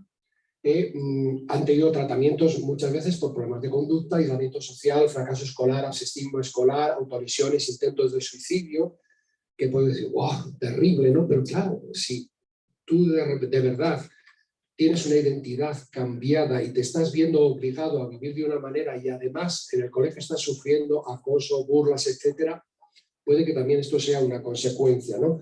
En todo caso, cuando tiramos hacia adelante, es decir, la controversia es que algunos familiares y profesionales argumentan que el cambio de identidad es fruto de un error porque está causado por un trastorno, ¿vale? Y descartarían a estas personas. Pero en nuestra casuística, gran parte de estos problemas desaparecen cuando el joven da el paso de asumir su nueva identidad de género y, sobre todo, la práctica totalidad de estos problemas desaparecen cuando esa nueva identidad puede ser manifestada y es adecuadamente apoyada. Es decir, una de las frases que más oigo en consulta en estos casos es: hay un antes y un después. Es otro chico, es otra persona. De ser problemático, conflictivo, etcétera, se ha convertido en una persona estupenda, integrada, tiene ahora un montón de amigos, etcétera, etcétera. Entonces, en estos casos, los trabajos terapéuticos ya son un poco más complejos, inevitablemente hay que trabajar el duelo por la identidad perdida. Hay muchos padres que dicen, es que he perdido una hija. Sí, ha ganado un hijo, sí, pero como las bodas, ¿no? Pero no dejó de haber perdido una hija, ¿no? También estos padres suelen tener más temores respecto del rechazo social, agresiones, dificultades de integración, conflictos en la vida futura, también porque estos chicos han tenido que hacer mucho más visible su cambio, ¿no? Y se han podido enfrentar en ambiente escolar, etcétera, social, a situaciones conflictivas, ¿no? Temor a los posibles efectos adversos de tratamientos hormonales y cirugía. Estoy pensando ahora en una madre que el chico está diciendo que quiero tomar hormonación y ella es antivacunas. ¡Oh, la hormonación es terrible! Bueno, y a veces hay división entre los padres a la hora de entender, hacerse a la idea, aceptar o rechazar la nueva identidad. Eso también es un trabajo interesante de mediación, de información, etc. Yo siempre la vertiente psicoeducativa dentro del trabajo terapéutico lo considero esencial. ¿Y cuáles son las situaciones más puñeteras? Las situaciones especialmente problemáticas, perdón por lo de puñetero a los traductores, pues el rechazo de ambos progenitores y la negativa a consentir el inicio del tratamiento mientras sea menor. Esto a veces es tremendo y a veces se da, claro, y bueno, ¿y qué hacer en estos casos, ¿no? Más allá de tratar de comprender, apoyar, etcétera, etcétera, ¿no? Pero luego la otra es la clásica triangulación que vemos habitualmente en los sistémicos en padres separados, donde hay uno que entiende y apoya la nueva identidad y el otro la niega, ¿no? La niega con argumentos que suelen ser de dos tipos. Esto es una muestra de la incapacidad del excónyuge para manejarse como padre, como guía o como educador, por lo tanto, esto es un desastre. o bien el hijo está siendo consentido en un capricho, animado o confundido por el otro excónyuge con algún tipo de intención perversa. Algo está pasando aquí. Estos casos muchas veces acaban siendo judicializados, es decir, intervienen los jueces. En un caso dramático de dos padres finlandeses, el hijo los denunció porque se negaban a que tomara tratamiento, tuvieron un proceso judicial bastante largo y el hijo está ahora en un centro de protección al menor y ha podido seguir tratamiento. O sea, como ven, la solución no es que sea ideal tampoco. Y en expresiones más tardías de la transexualidad, y con esto terminamos, pues vemos adultos independientes, la mayor parte de ellos homosexuales, y ellas, vamos, que suelen tener una sensación de faltarles algo a lo largo de la vida, y a veces incluso es la propia pareja, esto lo he visto muchas veces, es la propia pareja la que les propone que reflexionen sobre el tema. Dice, a ti te pasa algo, y yo creo que va a ir por este camino, ¿no? Entonces, es mucho más habitual en varones transexuales y además la explicación es curiosa. Es que yo no sabía que esto existía. Es decir, yo pensaba que la transexualidad era cosa de hombres que se sentían mujeres, pero no al revés. De verdad que lo he oído montones de veces. Eso me hace pensar, bueno, es evidente, la transexualidad femenina ha sido mucho más visible que la masculina. La masculina ha sido siempre muchísimo más discreta, ¿no? Y bueno, la principal dificultad para la transexualidad, la expresión tardía, suele ser conseguir que la familia lo entienda y lo acepte, y a veces que la propia persona lo integre. Yo me he encontrado con casos derivados de la gestora de casos, dice, tiene una transfobia internalizada, o sea, yo soy transexual pero soy transfobo y entonces no me acepto o tengo dificultades para entenderme, ¿no? Y bueno, que la familia lo entienda, etcétera, muchas veces a estas personas pues no les importa demasiado. Y entonces, en este caso, trabajo terapéutico, escucha, apoyo psicológico individual y a veces un trabajo de pareja, porque también una pareja que se crea a lo mejor como dos hombres gays tiene una transición difícil a convertirse en una especie de pareja heterosexual, donde él hace el cambio, ¿no? Y a veces eso provoca la ruptura de la pareja. Y creo que con esto he terminado. Muchas gracias.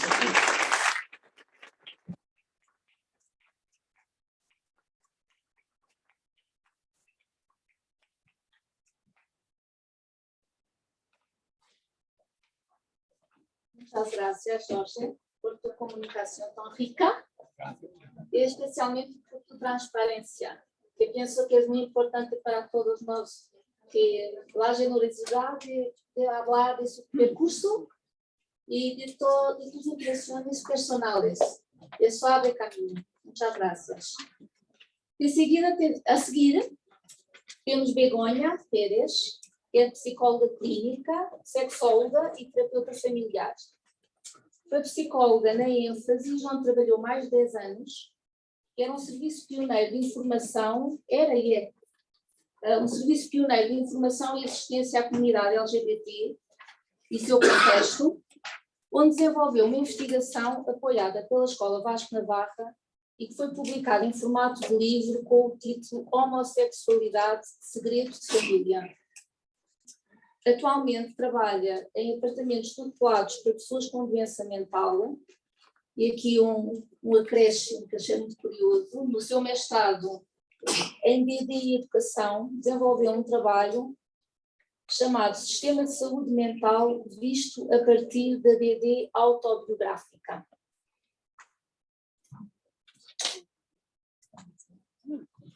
Buenos días. A ver cómo me arreglo porque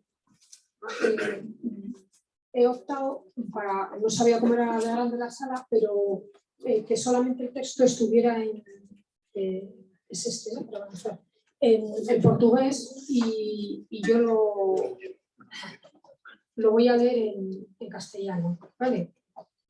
Haré algún pequeño comentario, bueno, debería de haberlo traído impreso, pero el día que pasé ayer, gracias a la huelga de Renfe, pues hoy estoy aquí casi de milagro, entonces no conseguí tenerlo impreso, pero bueno, vamos a ir. Haré algunas pequeñas anotaciones, ¿no? Aparte de lo que lea. Bueno, Para situarnos empezaré con algunas obviedades que me parece conveniente recordar, ¿no? Seguramente vais a ir leyendo y bueno, pues esto ya lo sabemos todo el mundo, pero a veces verlo así como ahí puede ser interesante. Bueno, pues dentro de esas obviedades es que la especie humana es una especie animal, mamífera, primate, homínida y sapiens, ¿no? Lo sabemos todo el mundo, pero un poco para situarnos, ¿no? Para ponernos a pie de tierra, pues que somos al final unos animalicos, como otros tantos. Vale, sí, vale, pues igual me haces un poco. Los individuos, debido al dimorfismo sexual inherente a nuestra especie, lo mismo que un dimorfismo sexual inherente a tantísimas otras, en la medida que los animales, mamíferos y demás, pues los individuos quedan divididos en dos grupos.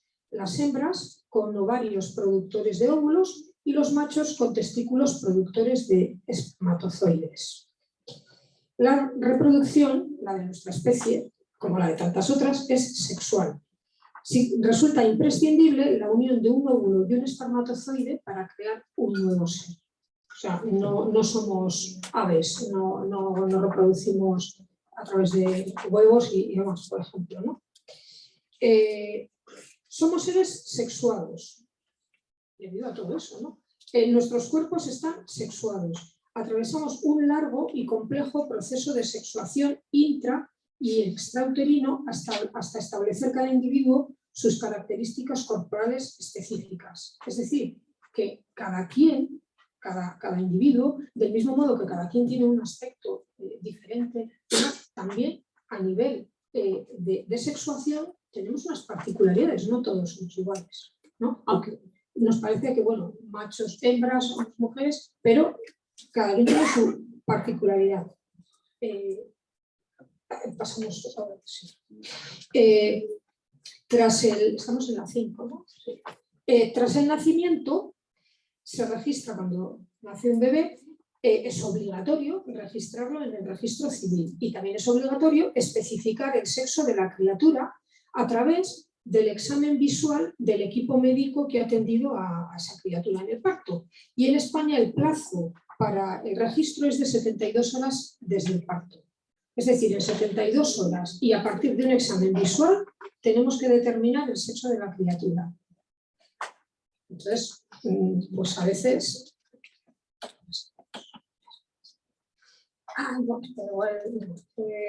hay dos únicas asignaciones posibles. Mujer o varón. Y además en el registro se impone un nombre sexuado, un nombre congruente con el sexo registrado y por tanto también sexuado. Tú a alguien que se le ha registrado como chica no le puedes poner el nombre Daniel, le tienes que poner Daniela y viceversa, ¿no? Y esto nos demuestra que el sexo ya es un elemento esencial de nuestra identidad personal y social, nada más llegar al mundo. Ilegal.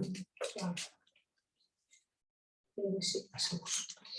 En este primer examen médico, ya digo, visual y sin mucho más, hay veces donde ya se detecta un posible estado intersexual. En otras, pues seguramente la mayoría de las ocasiones la detección de esa intersexualidad vendrá más tarde. A nivel biológico, la intersexualidad es una realidad que se da en cierto porcentaje de casos y que tiene causas muy variadas. De modo que, aunque estemos ahí intentando plantear dos categorías estancas, hombres y mujeres, niños, niñas, la realidad biológica supera esto, porque la intersexualidad existe. Joder, ya siento un poco el...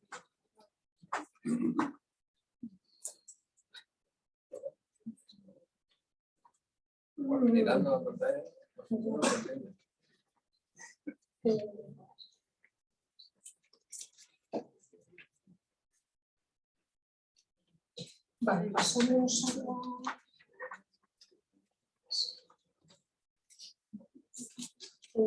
Estamos en la 7.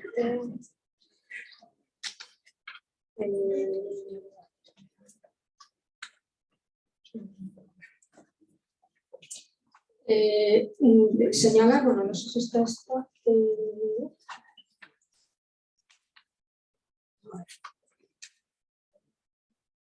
Sí, esta.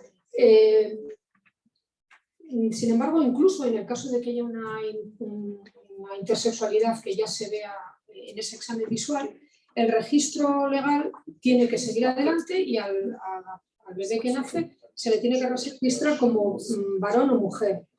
Y también es obligatoria la asignación de sexo, de nombre sexuado. Otros países han cambiado recientemente la legislación y aparece la opción de sexo indeterminado. Sería, por ejemplo, el caso de Australia y Alemania. Tras el nacimiento y aún antes, se pone en marcha toda una maquinaria global que reafirma y potencia ese dimorfismo sexual. Ya estaríamos un poco en el terreno de lo social, ¿no? Todas las culturas establecen lo que se considera propio de las niñas y las mujeres, a lo que se denomina como lo femenino, y lo propio de los niños y hombres, a lo que se considera lo masculino. Las sociedades de las que hemos llegado a tener conocimiento por su relevancia histórica consideran lo propio y característico de los hombres como opuesto o complementario a lo propio y característico de las mujeres, y daban en general, o han dado en general, más valor a lo masculino, ¿no? Se hablar, bueno, pues que las culturas en general son machistas, son patriarcales y demás. Y eso, también una sensación muy, muy opuesta. Hombres por aquí, mujeres por aquí, lo masculino por aquí, lo femenino por aquí. ¿Y sobre qué aspectos incide ese aleccionamiento diferencial hacia las niñas y las mujeres y hacia los hombres y los niños en virtud del sexo asignado? Pues incidiría en primer lugar sobre el propio cuerpo, sobre la apariencia del cuerpo, sobre sus características físicas, para que sea evidente a la vista la diferencia entre los sexos. Leemos al resto de humanos en clave de diferenciación sexual. Buscamos, es como si fuera una necesidad inherente o igual algo además social también, saber el sexo de la persona que tenemos delante. La ambigüedad nos agita. De ahí que a los bebés les pongamos pendientes y ropas rosas a las niñas y ropas azules a los niños para disipar las dudas. Aún nos resulta más complicado asimilar a aquellas personas cuyos cuerpos o partes de ellos nos parecen como propios del otro sexo debido a su musculatura, la distribución de la grasa, el vello corporal, la voz, la altura, los rasgos faciales, el pelo, etc.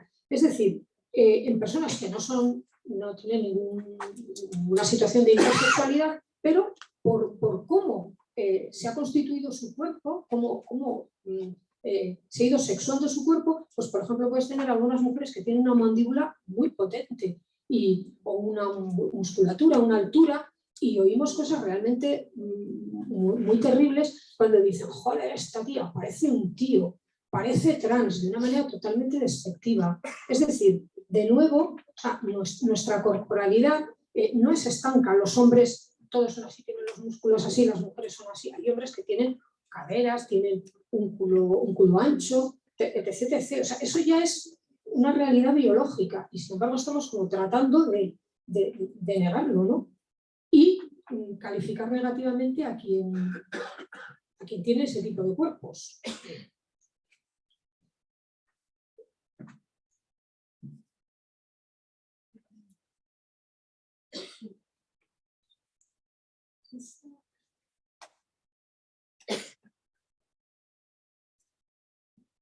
Vale. ¿En qué otro aspecto incide ese aleccionamiento? Pues sobre cómo se mueven y se expresan esos cuerpos, cómo hablan, cómo se visten, qué tareas hacen, a qué juegos juegan en la infancia, qué actividades de ocio y deportes practican, qué estudian, a qué profesiones se dedican. Esto lo vemos, vamos, es que tienen ya dos o tres añitos.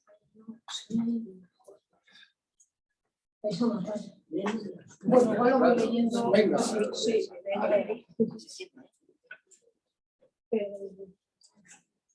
Espera, sí.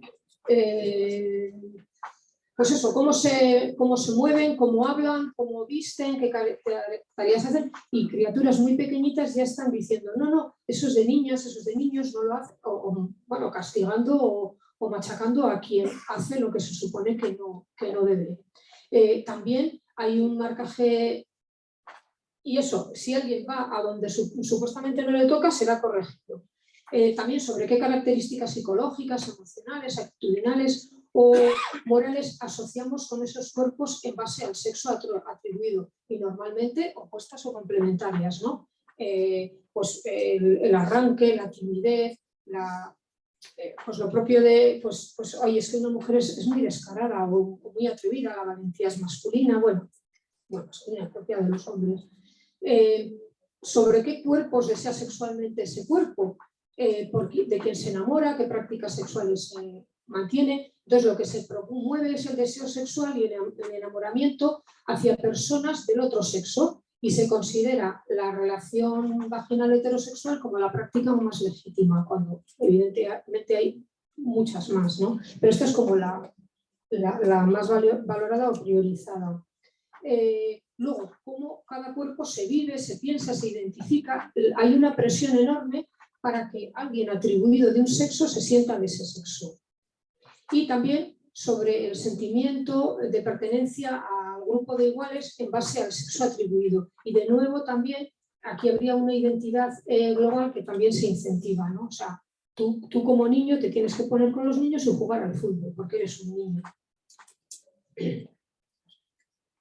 Y bueno, todas estas áreas engloban lo que llamaríamos el género, los roles de género, orientación sexual, identidad sexual o de género, que como vemos están íntimamente relacionadas. Bueno, pues dados estos mecanismos de socialización, tendríamos que preguntarnos cómo se viven aquellas personas que no se sienten identificadas o que no sienten que pertenecen a una o muchas de estas áreas. Pues bueno, se sienten un poco marginadas, descolocadas, sin sitio. Cuanto más, aquí esto es importante, cuanto más evidente sea físicamente y visualmente la disidencia o inconsistencia con los roles, con las normas de sexo-género esperados, mayores posibilidades van a tener estas personas de ser cuestionadas, acosadas o atacadas. Y la pregunta que nos podríamos hacer es qué recursos sociales y profesionales ponemos para protegerlos, ¿no? ¿Cuánto hacemos para proteger de todos los bullying, pero en concreto de este, que es masivo? Ya digo, probablemente el insulto más habitual y más tarde, desde la más tierna infancia, sea marica, ¿no? Entonces, pues eso sigue ahí. Luego esta multitud de mensajes tan arraigados que se transmiten sin apenas conciencia en la familia, la escuela, el trabajo, grupos de pares, redes sociales, medios sociales, tienen una base antigua en las religiones, las legislaciones y la ciencia médica. En relación al sexo-género y a las relaciones sexuales, este ha sido siempre un campo regulado, fiscalizado, transgredido y castigado. Históricamente, las violaciones a este orden se consideraron primero pecado, después un delito y finalmente se volvieron una enfermedad o un desorden. Y aún hoy en día existen muchos países donde estas categorizaciones siguen siendo válidas, la de o el pecado o el crimen, el delito o el trastorno. Sí es cierto que las sociedades occidentales, sobre todo en los últimos tiempos, se han ido democratizando y flexibilizando. Y se ha producido una evolución importante donde los individuos de muchas minorías han ido conquistando una serie de derechos. En este campo, pues las luchas más significativas han sido las de las mujeres a través del sufragismo y el feminismo y posteriormente el movimiento LGTBI, que, pues bueno, gracias a su aportación se han conseguido bastantes cambios.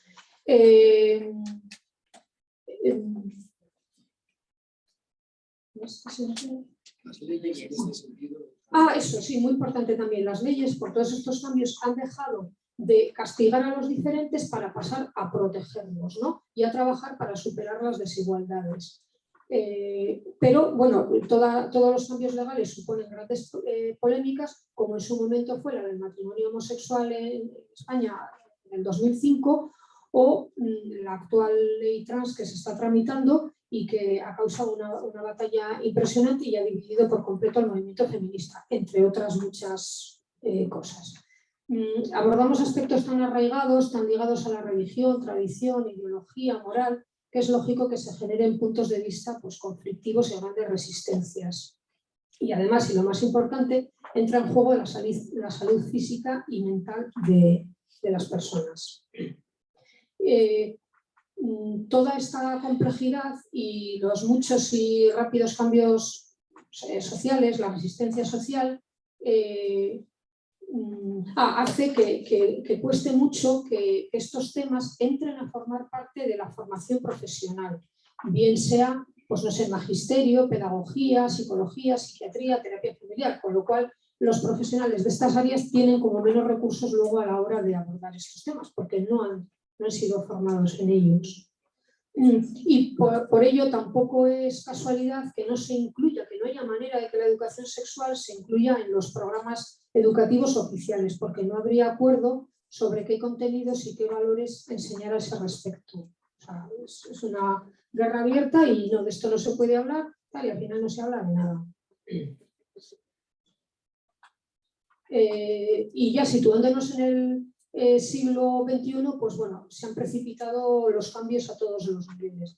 Destacaría un poco por la novedad histórica todo lo que tiene que relación con la reproducción asistida y poniendo como un elemento especialmente polémico la gestación subrogada, por ejemplo, que también hay pues, mucho lío y demás. Y luego, por otro lado, pues los tratamientos de cambio de sexo, terapia hormonal, cirugías de cambio de sexo, donde el proceso de sexuación establecido en cada persona se revierte con la introducción de estos elementos químicos o operaciones de cirugía. Es evidente. Entonces, es normal que esto genere mucha polémica y confusión. Los cuerpos viven unas modificaciones radicales a través de la administración o bien de testosterona en unos casos o bien de estrógenos e inhibidores de la producción de testosterona. O sea, los cambios físicos son impresionantes. En el caso de trans masculinos, pasado no sé cuánto tiempo, yo hay veces en que me parece imposible decir esta persona nació mujer, porque a la vista... y esta es una realidad muy reciente. Hasta hace muy poco tiempo las personas transexuales no podían cambiar de cuerpo como pueden a través de la cirugía y la hormonación. También han comenzado a existir movimientos de personas intersexuales que fueron sometidas a cirugías cuando eran criaturas, ¿no? Entonces consideran que estas prácticas son castradoras y luchan para que dejen de realizarse de forma sistemática. Sino, bueno, yendo caso a caso, analizando cada caso y, por supuesto, teniendo en cuenta la opinión de la persona que lo vive, de manera que no se puede hacer estas intervenciones a los 2 meses o 3 meses de edad o 2 años o tal, porque no estás teniendo en cuenta el devenir de esa persona que lo vive.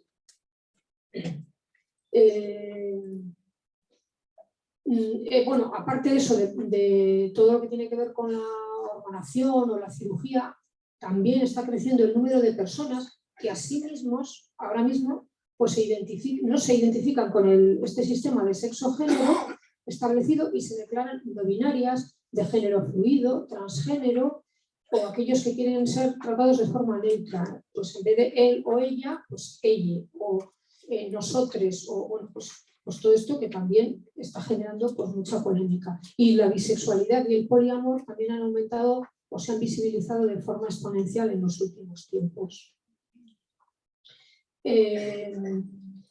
Bueno, pues dentro también de los cambios, porque sí que es verdad que la sociedad se ha ido flexibilizando, las familias apoyan más todas estas diversidades o un sector importante de la población, pero hay otro que lo que ha hecho es irse al otro lado, ¿no? Entonces, está aumentando también el número de acoso y agresiones verbales o físicas contra personas no homosexuales, no binarias, trans o simplemente que cuestionan los roles de género, ¿no? O sea, se ha ido consiguiendo una serie de cosas a nivel legal, a nivel social, pero dices, no, es que ahora no, me da miedo ir por la calle de la mano, no por la vergüenza, no por tal, no porque no sepan, sino porque me agregan, por ejemplo, ¿no?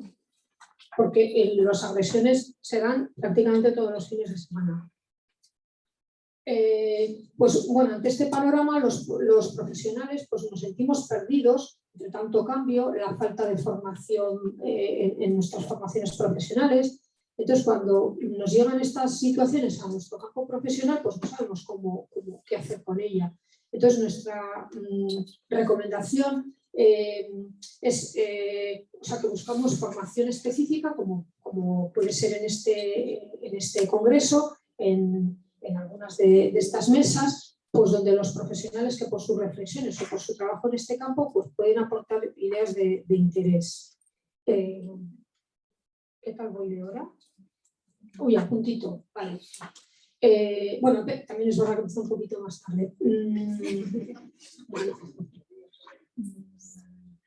Luego, importantísimo también, el hablar, conversar con personas que viven estas realidades, preguntarles por su proceso, por su día a día.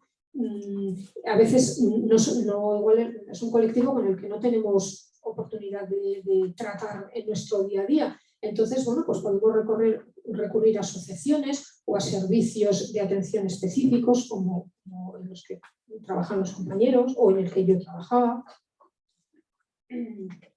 También sería interesante, pues eso, ver documentales, series, cómics, libros, redes sociales, y yo señalo principalmente las de tipo autobiográfico, ¿no? Para ver un poco el punto de vista de quien, bueno, autobiográfico que puede ser de la persona que lo vive o de la familia, o tal. Se me ocurre, no sé si las habréis visto, no me acuerdo en qué plataformas están, la serie La Veneno de los Javis, si alguien lo vio, y creo que también una miniserie Maricón Perdido. Pues son historias que te hablan de unas vidas terribles, pues de acoso, de sufrimiento y de cuál es también el proceso de cada quien, ¿no? Entonces, bueno, me parece que tienen mucho valor. Y luego también, por supuesto, leer artículos, experiencias, trabajos de otros profesionales publicados o en otros formatos.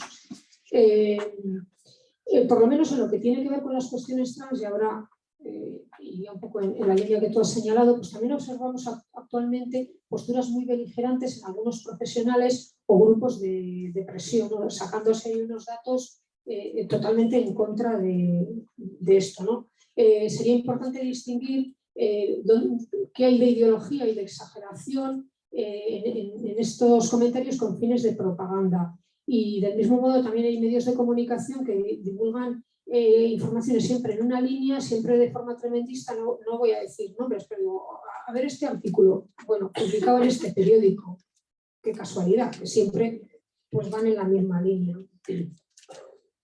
Y luego tendríamos que hacer un análisis social de lo que está ocurriendo para que todos estos casos se estén multiplicando en los últimos tiempos, y principalmente aquellos que son ahora los que más nos están, pues los que surgen de un día para otro en la adolescencia y que dejan a las familias de los profesionales desorientados, ¿no?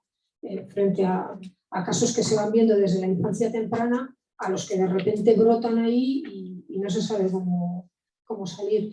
Y bueno, tendríamos que preguntarnos un poco cómo son actualmente los modelos dominantes de sexo-género y cómo influyen en las niñas, los niños y los adolescentes. Si son unos modelos abiertos, flexibles, o son modelos muy dicotómicos y muy exigentes. ¿Qué otras condiciones sociales pueden estar ocurriendo que contribuyan a esta tendencia? Y luego también tendríamos que preguntarnos cuál es el papel de los profesionales, pero desde los profesionales desde las primeras edades, pues en el campo educativo, en el de la salud o el de la terapia familiar. Y yo un poco, por terminar, por personalizar un poco, yo vengo del movimiento LGTB, o sea, como persona que pertenece a ese colectivo, y también como profesional, y entiendo perfectamente estas cuitas de las que tú hablabas, y yo siempre me he situado del lado profesional, porque me parece que es, bueno, a ver, de un lado profesional sensato, y iría más allá de lo que podías decir tú, de la necesidad de que psicólogos o psiquiatras formen parte de todo esto. Yo iría más allá, yo iría a que tiene que haber profesionales desde el minuto uno, desde la escuela infantil, observando, viendo cómo va siendo la evolución de las criaturas, cómo va siendo, si hay acoso o no hay acoso, a los 3 años, a los 5 años, intervenir, porque nos está preocupando mucho que alguien esté cambiando de sexo y luego se arrepienta y no nos está preocupando el daño que se les está haciendo, los suicidios que se provocan, los traumas que se provocan. Pues si tanto nos preocupa el bienestar, pues vamos a empezar por ahí, ¿no? Y bueno, ya digo, en el ámbito educación, salud, terapia familiar, cualquier ámbito y desde la más tierna infancia. Esa es mi apuesta. O sea, en vez de ir a que desaparezcan todos los profesionales, que alguien se autodetermine, lo siento, pues como profesional, yo voy a más profesionales, a más diversidad de profesionales, no solo los psicólogos y psiquiatras, sino todos los que trabajan en estos campos, que trabajan con niños y con adolescentes, y hay un trabajo en equipo con las familias, con las criaturas, y detectar y desbrozar, porque tan terrible puede ser intervenir como no intervenir, y dejar lo que tú decías, que crezcan los pechos, que te salga la barba, que no sé, qué terrible luego, ¿no? Pues habrá que intervenir o no intervenir en cada caso. Y para analizar cada caso hay que detectar. Bueno, lo siento mucho, he pasado un rato malo, espero que luego...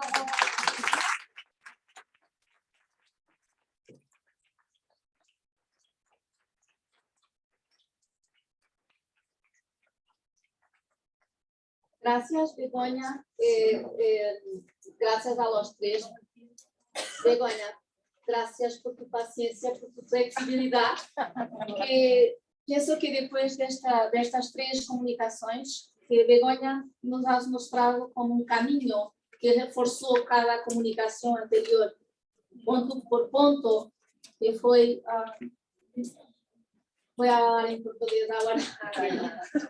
Estava aqui a ver a Begoña e a pensar que às vezes nós também nos sentimos assim, não é? Com estas tantas variáveis, parece que tantas áreas que se congregam aqui, um bocadinho atrapalhados, e espero que com a Begoña nós depois consigamos ir encontrando o nosso lugar.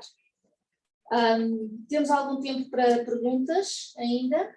5, 10 minutos, um pouquinho. Imagino que haja muitas perguntas. Vou passar a palavra a vocês que estão. Há uma pergunta ali.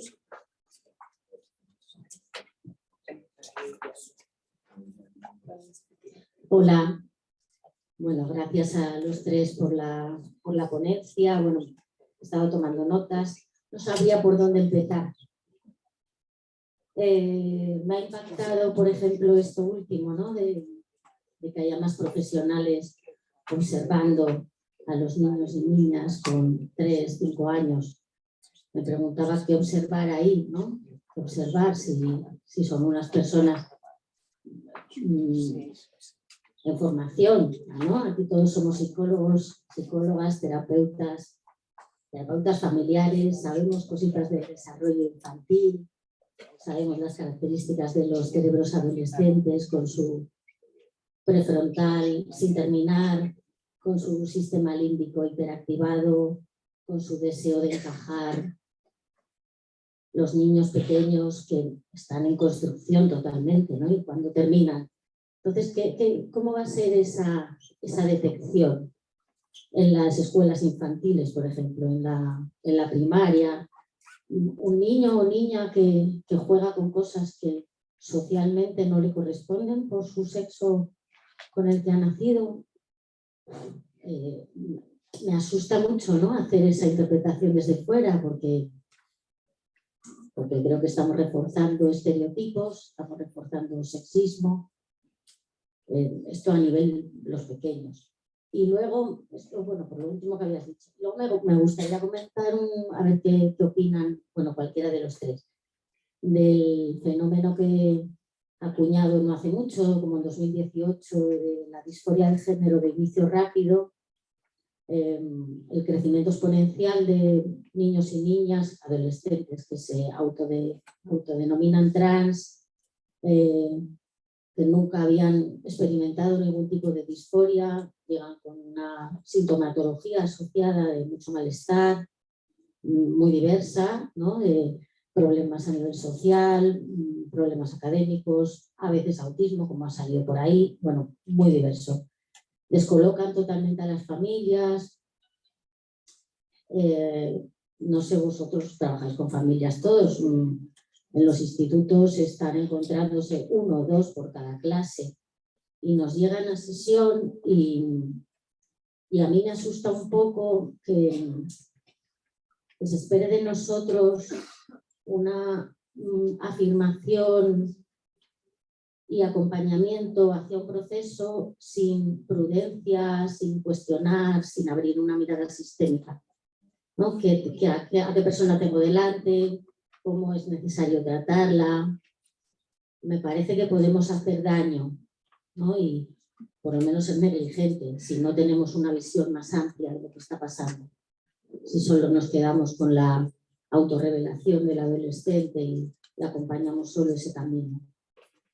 Entonces, bueno, eran eso, como varias reflexiones, pero me gustaría hacer un llamamiento sobre todo eso, ¿no? A la prudencia en nuestra profesión. Sí. Gracias. Yo, en relación a la observación desde la tierna infancia en el ámbito educativo, fundamentalmente lo que va es, bueno, claro, en la protección a esas criaturas que los roles de género esperados, que son evidentes desde que llegan al mundo antes, si alguno no se acomoda porque juega a otras cosas o le gusta disfrazarse de otras cosas, pues si le machacan, que no forme parte eso de lo natural. Bueno, oye, claro, es que como se viste así o habla así o tal, ya digo, me parece que hay que hacer una labor de protección importante a las criaturas diferentes y ver un poco por qué caminos se van manifestando desde pequeños. Luego, mi punto de vista respecto a la adolescencia y todas estas manifestaciones y demás, yo las encajaría dentro, o una parte, en una línea que tiene que ver con que me parece que eso que decía, el género, el sistema de género, sobre todo para las chicas, me parece tremendamente encorsetado.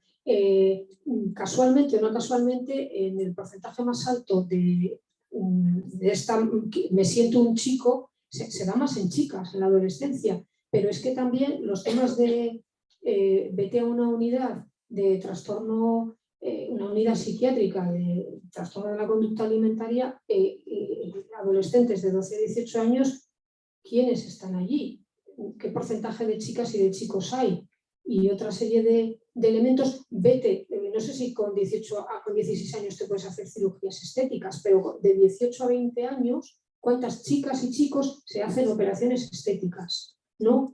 Entonces, igual yo hago un análisis excesivamente social, pero es que me parece que la presión sobre el cuerpo de las chicas, el ajuste a una feminidad, a una belleza, a un no sé qué, pues es que al final no ajusta a nadie y unas tiran por los trastornos de conducta alimentaria, otras tiran por la cirugía estética y otras tiran porque soy transexual, porque es que como chica no, ¿qué hago? No soy nadie. Digo, en un posible análisis social, que no será en todos los casos. Sí, quería apenas reforzar que ha dicho, ya hablo en español, lo que ha dicho Begoña, que hay mucho que hacer, mucho por donde intervenir, porque tenemos ahí todo el estigma, el prejuicio, la discriminación, ¿no? Te cuento solo, hemos hecho un estudio en Portugal hace poco tiempo, en mi centro, con los estudiantes de colegio de 14 a 19 años.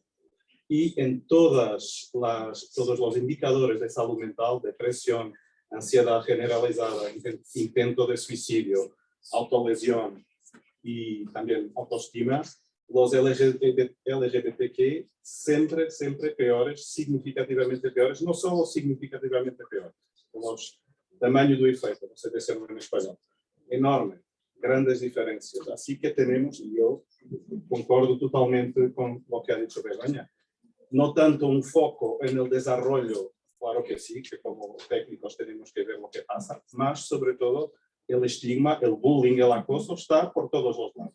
Y ahí tenemos mucho que hacer. Lo que yo comentaba en concreto me refería a las personas transexuales. Okay. Porque no es lo mismo la orientación sexual, Claro. O sea, con quien quiera yo compartir mi amor y mi sexualidad, por supuesto que no es lo mismo a un proceso transexual, donde acabo pues, hormonándome, que tiene unas secuelas, operándome, mutilándome, y una operación, o sea, un camino con unas repercusiones importantes en la persona que tengo delante. Es ahí donde yo pido una prudencia y donde me parece que tenemos que ser muy, muy cuidadosos, y tener una mirada muy amplia, ¿no? Y cuestionar quizá desde otro lado que esa niña que llega a la adolescencia, donde hay unos estereotipos de género muy marcados y muy sexualizados, y hay muchas que afortunadamente no encajan ahí, que hay más caminos, hay más maneras de ser mujer, ¿no? Ahí no estoy tanto de acuerdo contigo, porque yo no voy a cuestionar a alguien que diga que tenga una identidad trans, como no hago a alguien, lo hago a alguien que me diga que tiene una identidad cis. Es su identidad. ¿Quién soy yo para? Claro que si la persona quiere ir a Jorge y hacer todo un proceso, puedo evaluar su pedido y todo. Pero desde el inicio, pues cuestionar no es atacar ni querer cambiar de opinión. Cuestionar es preguntar. Preguntar como hacemos los psicólogos sistémicos, ¿no? Sobre, bueno, que me quitan el micro, que hay más preguntas. No decirte esto. A mí cuando me busca un adolescente me dice, tengo problemas con mi pareja, es un chico y la pareja es una chica. Yo no voy a preguntarle a ese chico, ¿tienes la certeza que eres un hombre? ¿Sabes? Eso no es un problema porque voy a preguntarle. No sé, hablamos después. Sí. Bueno, yo quería agradeceros mucho tratar de hacer luz en un problema tan complejo y tan polémico y introducir sensatez, que me parece fundamental. Yo siempre tenía problemas. Trato de ponerme al día con esta cuestión. He leído un libro de tuve problemas cuando se decía que la identidad de género está únicamente socialmente construida. Pues a mí eso me generaba algún problema. Y claro, esto es una enmienda a la totalidad a ese punto de vista, porque lo que se dice es que la identidad sexual no son los caracteres sexuales primarios, sino que hay que mirar el cerebro. Es decir, que el cerebro viene ya predeterminado en el nacimiento con una identidad sexual. Pero tampoco no hay nada socialmente construido. Pues tampoco.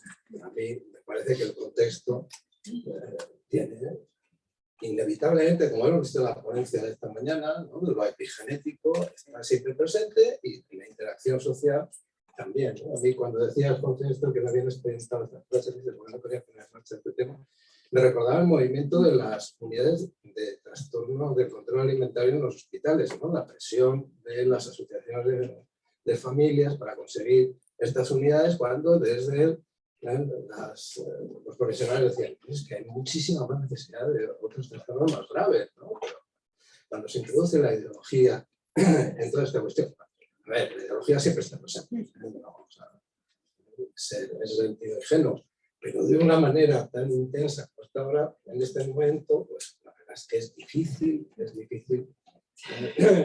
adoptar una posición sensata y lo más objetiva que se pueda, ¿no? Gracias. Perdonad, ya sé que hay muchas preguntas, pero no podemos, ya le pido perdón a ella porque llegamos tarde sino las comunicaciones, ¿vale? Y tienen que trabajar, bueno, tenéis que elegir sala, pero sí, Miquel, gracias por iniciar el aplauso. Gracias.